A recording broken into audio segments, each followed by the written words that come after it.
Le dirigeant de la République centrafricaine rend hommage à Poutine, déclare que les forces russes ont contribué à éviter la guerre civile en 2021.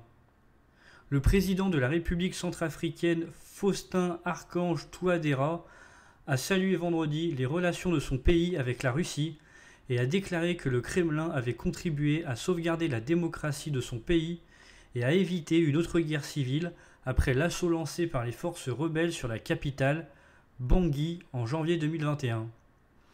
Le conflit le long des lignes ethniques et confessionnelles a tourmenté la République centrafricaine depuis 2013.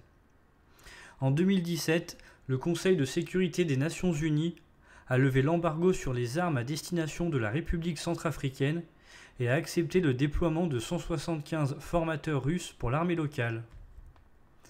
Un accord formel a ensuite été signé entre la République centrafricaine et le Kremlin en 2018 pour permettre à des anciens officiers militaires russes de former les Centrafricains. Selon un rapport des Nations Unies de 2021 sur l'utilisation de mercenaires comme moyen de violation des droits de l'homme. CNN a précédemment rapporté que tous les formateurs arrivés ainsi qu'un grand stock d'armes n'étaient pas des militaires russes mais des entrepreneurs privés russes.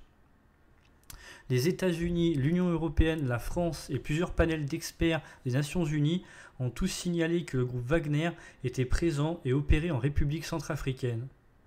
En mai 2022, Human Rights Watch a publié un rapport dans lequel il alléguait que des forces identifiées par des témoins comme étant russes avaient exécuté sommairement, torturé et battu des civils en République centrafricaine depuis 2019.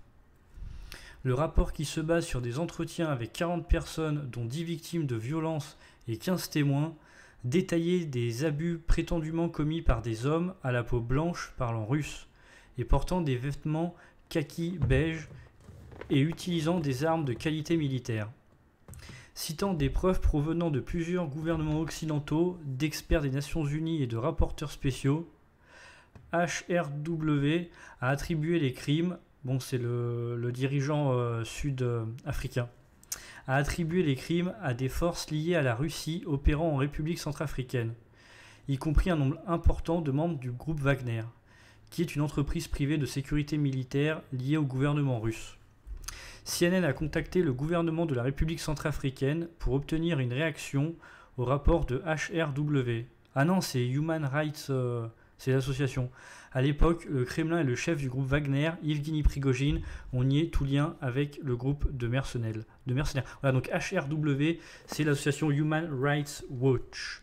Merci d'avoir suivi cette vidéo. J'espère qu'elle vous a plu. N'hésitez pas à partager, à liker, à commenter, à regarder d'autres vidéos sur la chaîne. Moi, je vous dis à la prochaine.